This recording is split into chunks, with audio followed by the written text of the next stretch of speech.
What's going on, guys, and welcome back to another episode of Career Mode. This is episode number 226. We start today's episode off with a Europa League round of 16 clash. Pretty sure I've got these ties right. Round of 16 clash against CSKA Moscow here in Russia.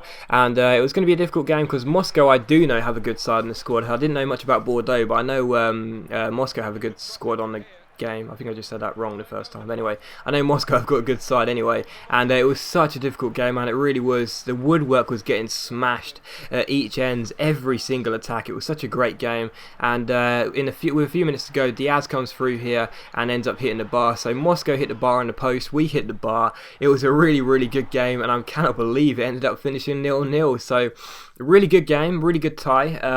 Like I said, very surprising that it ended up 0-0, but we'll take it. We'll take it. I would have liked the away goal, but we'll take it. But anyway, we take on Barcelona for the first game in La Liga, and of course, as I said in the last episode, we take on Barcelona and Real Madrid in La Liga in this episode, so look forward to that. But we had Barcelona at home, so I felt very confident coming into this game. We've knocked them out in the Copa del Rey, so I thought we can definitely pick up some points here. But in the 7th minute, JJ comes through here and plays it to Shinji Kagawa, and the former Manchester United playmaker, the Japanese international, smashes the ball into the bottom corner. Unfortunately, we were behind with just a few minutes played, and in the 40th minute here, Barcelona came through once again. They played some fantastic football in this game, no real surprise. The ball got played through to JJ, but what a great save by Asenjo. But oh my god, how frustrating is that? The ball just ricocheted off Casemiro. I tapped circle as fast as I could. Clearly it wasn't fast enough, and Barcelona took a 2-goal lead into half-time. But just after half-time, Jimenez got played through here, and I'm sorry, I did say in the last episode I'm trying not to sweat too much, but I just needed to do that. I needed to get myself back in the game, and Willian Jose provided that goal and that route back into the game. So 2-1 here, but just before the hour mark and just a few minutes after getting ourselves back into the game, Shinji Kagawa comes through here and finds Montoya, the right back. He finds Alexis Sanchez, he finds Kagawa. Kagawa plays it through to JJ, and well, we just know how good he is, man. He's not as good as Chevalier, and he never will be, but oh, what a great striker. And JJ, our former Sunderland forward, was coming back to haunt us here. He'd scored 2 goals and set up 1, and he made it 3-1 here to Barcelona. It just wasn't going to be our night. Jimenez hit the post here from close range, and the game did finish 3-1, so 2 goals and an assist for Lamine JJ. He comes back to haunt us, and a really disappointing loss, because these are the games we can't afford to lose. You know, these are the crunch games against the top 2 teams, Barcelona, Real Madrid, and we've already lost the first one. So that's so annoying to have that happen. But I mean, we just can't afford to lose those games, and we lost the first one, so really frustrating. But anyway, we took on CSKA in Moscow in the second leg of the round of 16 tie here in Spain. We were at home in this game, and after a 0-0 draw in the first game, was desperate to score a goal, so did not want to concede an away goal here. And Willian Jose, no sweat here, just a simple finesse past the goalkeeper. Pretty weak goalkeeping, I've got to admit. Not a really an accurate finesse shot, not a powerful one either. It was pretty much straight at him, and he just seemed to flop, and excuse me, the ball ended up going into the back of the net. So 1-0 to Atletico Madrid, upper hand to us, but of course we did know that CSKA Moscow only needed to score 1 away goal, and we would need to score again because that would mean there would be no possibility of extra time due to the away goals ruling. And when Musa found Mamayev down the right hand side here, I think that's how you pronounce it, he crossed the ball in, and oh my god, seriously, what a great header by Seydou Doumbia, still doing work, and a fantastic finish into the back of the net. And unfortunately we were behind essentially in the tie, because of course CSKA Moscow had that away goal. So as things stood, we were going out, but we still had an hour to play, so I felt pretty confident. And when Willian Jose found Koke here, Koke skipped past his man, went down the right hand side here, and I gotta say, dreadful goalkeeper. Should have saved the first shot in my opinion. He definitely should have saved the second.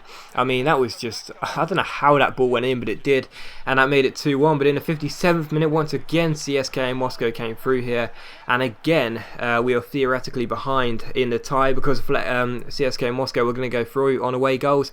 But in the 60th minute they gave the ball straight to Tubic, who played the ball into Mayol here. Mayol passed the ball to Willian Jose here. Jose got a bit lucky but managed to keep hold of the ball, which is always nice, and goes through down the right hand side here, uses his very low pace, goes through with a fake shot here, nice piece of dribbling to get past his man, and ends up rifling the ball into the back of the net. He hasn't got the physical stats, I've said this many times, but technically he's a very good striker. And I guess he was shushing me there because I keep criticising him. Even though he keeps scoring, I still keep saying he's not that great. But even so, he scored 2 goals, and I'm very glad he did, because otherwise we would have been going out with this tie, no problem. But yeah, 2 goals for Willian Jose, and I've got to stop criticising him now. I'm sorry, Willian, you're a good striker. I'll stop saying you're bad. And yeah, that made it 3-2, and of course we go through to the next round of the Europa League into the quarterfinals, which is fantastic news for us. We'll be taking on the Belgian side, Club Bruges, so look forward to that. But we had a couple of international friendlies here. The first one was against Norway. Of course, we're gearing up for World Cup 2022, Qatar 2022. That should be such a fun tournament to play in. I'm not sure if anyone's done that on YouTube before. Have they?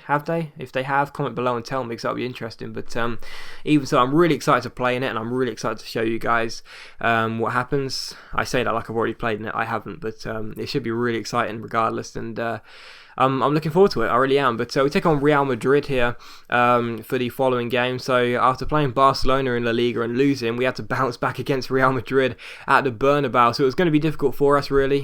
We were also missing Quintero through suspension. But I was determined to make sure we would get at least a point in this game after the disappointment at home to Barcelona. And unfortunately, well, that man, once again, Chevalier, you just can't stop him, can you? It's just so frustrating, man. He's just too good on this game. And that made it Real Madrid 1, Atletico Madrid 0. But Jimenez played the ball through to Koke. Koke down the right hand side, gets a bit lucky, chips the ball over Friesen, and I thought this went in at first, but unfortunately it did go into the side netting. But just after the hour mark here, we did get ourselves back on level terms. Casemiro, who is now a Real Madrid player in real life, heads the ball past Real Madrid, past Friesen into the back of the net to make it 1-1 here in the Madrid derby. But we were defending for our lives here. I was just determined to make sure we would get a point here. A point wouldn't be disastrous at all, especially not after the game against Barcelona. But unfortunately, from this resulting corner, we just couldn't get the ball cleared far enough. It fell to Eden Hazard, and the former Chelsea man smashes the ball into the bottom corner. Fantastic finish by the Belgium. And unfortunately, we were behind once again, just could not defend against this side. And with 10 minutes to go here, Chevalier finds Kivrak. Just look at this, man. Absolutely mint passing from Real Madrid. And was this a penalty? Oh, come on, man. This was never a penalty. Get up, Chevalier. But of course, Asenjo brings him down, and the referee says penalty to Real Madrid. Chevalier yet to score a penalty against us, and well, you know he's going to score, don't you? But he didn't. Thought I'd just joke around there. No, once again, Chevalier misses the penalty here. And that is 3 penalties he's taken against us and 3 times he's missed. Don't you just love it? But anyway, in the 90th minute, we were doing everything we could to try and get ourselves an equaliser. We pushed so many bodies forward, but it was going to be our downfall because we just pressed and pressed and pressed. And when Chevalier came through here, we don't have fast centre-backs. He rode the challenge of Pulido, went through one-on-one, and just look at this, man. The guy is just unstoppable. He may need to work on his penalties, but everything else is just perfect. But even so, Chevalier scores, Real Madrid 3, Atletico Madrid 1, game over. And just like the Barcelona game, it's a 3-1 loss, 2 losses in quick succession, and we may as well just say goodbye to the league now because it's basically over. But as always, guys, a big thank you for watching today's video. I really hope you enjoyed it. If you have, please leave a like because that is much appreciated and it really helps my channel out. And I will see you for another episode of Career Mode tomorrow, where we should have a double upload day.